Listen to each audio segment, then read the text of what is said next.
입니다.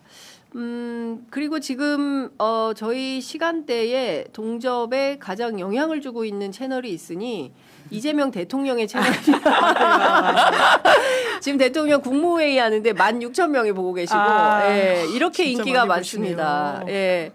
자, 왜냐하면 많은 국민들께서 국무회의 또는 이제 업무 보고 뭡니까? 예. 생중계 예. 뭐 이런 걸 통해서 야, 대한민국 국정이 이렇게 돌아가는구나. 뭐 속이 확 시원하다라는 인상을 받게 되는데 청와대에서 하는 첫 번째 국무회의라서 그렇네요. 더 주목을 받는 것 같습니다. 예. 그러니까 아무래도 지금 또 물론 이제 게다가 올해 마지막 국무회의라고 하는 차원에서도 뭐 이재명 정부가 무엇을 매조짓고 또 새롭게 이제 갈지에 대한 걸 보여주고 있는 것 같은데요. 네. 그러니까 확실히 정권이 바뀌었다라고 하는 효능감을 이런 지점에서 많은 국민들이 느낀다라는 생각이 듭니다. 네. 그러니까 과거에는 대통령이 도어 스태핑이라고 하는 이야기를 하면서 굉장히 준비되어 있지 않은 대통령의 모습과 공사로 구분하지 못했던 대통령의 모습을 보인 바가 있거든요. 네. 하지만 이재명 대통령은 국무위원들한테 질의하고 그리고는 관료들한테 질의하는 모습을 보이면서 어떤 부분의 국정들이 어떻게 돌아가고 있는지를 보여주는 지점에서는 굉장히 좀 재미도 있고 효능감도 느낀다라고 하는 것이 있어서요. 좀 올해의 하나의 변화된 장면 중에 하나로도 꼽을 만한 모습이 아닐까라는 생각이 듭니다. 네, 그 국무회의에 대해서는 정치권 안에서도 좋은 평가가 나오죠. 특히 민주당 안에서는. 예, 완전 잘한다. 예. 이거 자신감 없으면 생중계 할 수도 없다. 맞아요. 국무회의 때 대통령이 현안 몰라가지고 어버버대고 이러면 이거는 공개를 어떻게 하겠습니까? 그렇습니다. 윤석열 전 대통령만 업무 보고 때도 술판 버렸다는 거 아닙니까? 그런 그러니까요. 폭로가 있었던 거고. 예. 이거는 술시가 있었다는 거죠. 5시가 술시다. 술시다. 그러니까 완전 레벨이 다르다. 실력과 능력이 다르다는 걸 이제 보여드릴 책무가 일단 민주당 그리고 민주당이 태동시킨 정부에는 있다고 생각하고요. 그게 국민들께 예의라는 생각이 들고 거기에 대해서는 국민의힘이 아주 지연말단적인 걸로 요론이 조론이 해도 국민들이 설득 당하지 않을 거예요. 이제는 달라졌고 아예 다 오픈해가지고 집단지성을 모으자는 그 절차를 국민들께 안겨드리는 건데 시비를 거는 것 자체가 저는 정말 좀 수준 이하라고 생각합니다. 일단 주요 발언 소개해드리도록 하겠습니다. 이재명 대통령 청와대 복귀는 국민 주권 그리고 민주주의 제자리 찾았다는 것의 이정표다 이런 말씀 주셨고요. 국민과 나라를 위한 길에 네 편 내 편 따로 있을 수 없다. 이것은 아마도 이해훈 후보자를 염두에 두고 하신 말씀 아닌가 싶고요. 정상사회로 돌아가려면 우리가 통합을 해야 된다라는 입장도 밝혔습니다. 강요지명할 때 고려할 게 상당히 많이 있지만 최종적으로는 국민 뜻에 따라 결정한다. 어제 이제 강유정 대변인 브리핑에서도 그 대목을 굉장히 그러니까 인사는 지명도 하지만 철회까지다. 맞습니다. 이게 다 한 세트로 포함이 되어 있다. 그러니까 지금부터는 이해훈 후보자의 시간이고 이해훈 후보자가 어떻게 검증받느냐 그에 따라서 철회된 분도 있잖아요. 그 이진숙 교육부 총리 후보자. 그리고 그 과거의 그 경청수석 뭐 이런 분들도 이제 논란 속에서 사퇴하신 바 있죠. 그리고 국민도 인사에서 고려할 게 많다는 점을 좀 생각해 달라라고 모두 발언에서 밝혔습니다.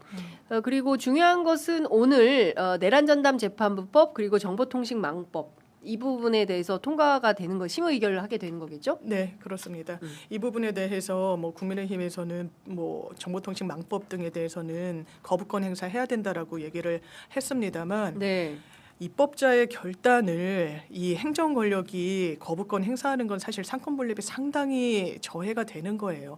극히 예외적인 경우에 허용돼야 되는 거고 그렇기 때문에 윤석열 전 대통령이 거부권 행사를 줄줄이 했다는 건 사실 헌정사에 있을 수가 없는 일이었던 겁니다. 이 법에 대해서 만약에 문제가 있다면 대안입법을 내면 되고요. 근데 저는 제가 이제 언중이를 했을 때 이 유튜브가 이제 언론사에서 만드는 유튜브 채널은 언론이랑 동일하게 다 규율을 할 수 있는데 이제 유튜브 채널이 별도로 언론사로 우리나라 이제 허가제가 아니라 언론은 이제 신고제니까요. 맞습니다. 신고를 하는 건 완전 재량에 맡겨져 있단 말이에요. 근데 하지 않고 완전 가짜 뉴스를 퍼뜨리고 그래도 규율할 수 있는 방안이 없었던 거예요. 그래서 이 부분이 허들이 되게 많아요. 이번에 정보통신망법상 징벌적 손해배상을 보더라도 어떤 악의 고의 과실이 일단 있어야 되고 뭐 목적도 있어야 돼요. 뭐 금전적인 목적, 뭐 이런 합격을 뭐 모독할 목적 네. 이 허들을 넘는 건 진짜 나쁜 거고 이건 정말 징벌적 손해배상이 왜 나오냐면 제가 했던 명예훼손 사건에서 진짜 사람 인생이 거의 망가졌어요. 이 피해자분을 대리했었는데 직장에서 쫓겨나고 아파트에 붙여놓고 뭐 꽃뱀이다 뭐다 이러면서 완전히 망가졌을 때 위자료가 5천만 원 나왔어요. 이분은 앞으로 살 길이 좀 막막해야 지경까지 됐거든요. 이거는 정의가 아니라는 생각이 들어요. 당사자는 뭐 납득도 못하는 거고요. 이 부분은. 그러면 이걸 법으로 보완해야 되겠다라는 문제의식이 있는데 그걸 거부권 행사하라는 건 아니 본인들이 내는 대안이 뭡니까 그러면. 그냥 그대로 가짜뉴스. 왜냐하면 국민의힘 지도부가 가서 막 극우 유튜버들 응원하고 격려하고 이 상황을 그냥 방치하자는 건지 그건 아닙니다. 예, 진짜. 근데 반대 반대 의견이 다만 그 개정안이 그러니까 허위정보 조작벌 자체가 문제가 아니라 이번에 나온 법들이 굉장히 명확성이 부족하다는 지점이 있다 보니까 결국은 이제 그 소위 말해서 그러니까 민주진보 진영에 있는 시민단체들조차도 좀 비판을 하고 있는 게 사실이잖아요. 그러니까 그 법에 있어서는 가장 중요한 게 명확성이라고 할 수 있는데 그 고의성이라든지 그리고 허위, 조작, 공공이익 침해 이런 것들에 대한 좀 명확한 규정이 없다 보니까 굉장히 광범위하게 처벌 대상이 됨으로써 이것이 좀 문제가 되는 게 아니냐는 지적이 있고요. 그래서 이제 위헌 소송까지 또 이야기가 나오고 있다 보니까 말씀처럼 좀 법을 뭐 통과된 법이 어쩔 수가 없다고 한다면 좀 지금이라도 이 개정하고 좀 입법을 좀 다듬어야 되는 것이 나중에 사후적으로 다른 표현의 자유 문제라든지 뭐 저희 같이 이렇게 여러 가지 용감하게 이야기하는 사람들에 대한 좀 뭔가 부당한 조치가 있지 않지 않을까라는 좀 걱정이 들긴 해가지고요. 그 부분은 좀 필요하지 않나 싶긴 합니다. 그렇죠. 제가 덧붙여서 하나만 더 말씀을 좀 드리자면 사실 저희 같은 대한 언론들은 지금도 소송에 많이 시달리잖아요. 그러니까 그런데 이제 이 법이 그 통과돼서 공포가 되면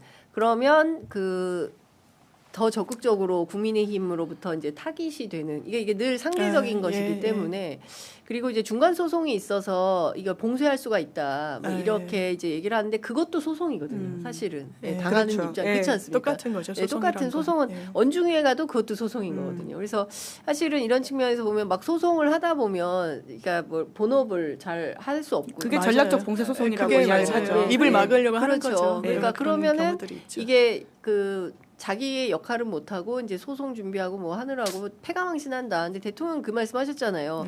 무죄 받으면 뭐하냐. 다 패가망신 끝났는데 그런 거 좀 들여다봐야 되는 거 아니냐라는 거죠. 남소 그러니까 소송 남발하고 이런 부분에 대해서 특히 정치권이 소송하고 이런 건 진짜 그렇습니다. 자제해야 돼요. 모든 정치 영역을 사법화하는 거는 정치인 책무를 그냥 져버리는 거예요. 방기하는 거예요. 이거는 진짜 말씀대로 이제 허위 조작 이거 되게 좀 애매할 수 있잖아요. 그래서 이게 법문이 또 되게 추상적입니다. 이를테면 이제 민법에만 상당 기간.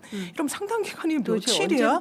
이제 판례로 축적돼요. 한 14일, 한 2주 이 정도면 상당 기간을 두고 뭐 고지한다 뭐 했을 때 이러니까 이게 아직 이제 메워지지 않았고 이 허위 조작이라는 법문에 이런 거는 다른 법에서는 이제 많이 들어가지 않다 보니까 여기에 대해서는 문제 제기해 주시는 부분이 이제 충분히 이제 수용이 더 논의해 볼 필요가 있다고 생각하고 이제 중간 과정에서 이제 시민단체에서 막 문제 제기하셨던 거 기본적으로 허위에 대한 인식이 있어야 되는데 그냥 그런 거 없이 인식과 무관하게 허위 정보를 이제 막 유통시켰을 때도 처벌하는 그런 규정을 그건 진짜 위헌이라고 저도 생각하거든요. 그래서 말씀 주시는 부분을 또 종합해가지고 좀 수기할 그런 계기가 있었으면 좋겠습니다. 네, 그래서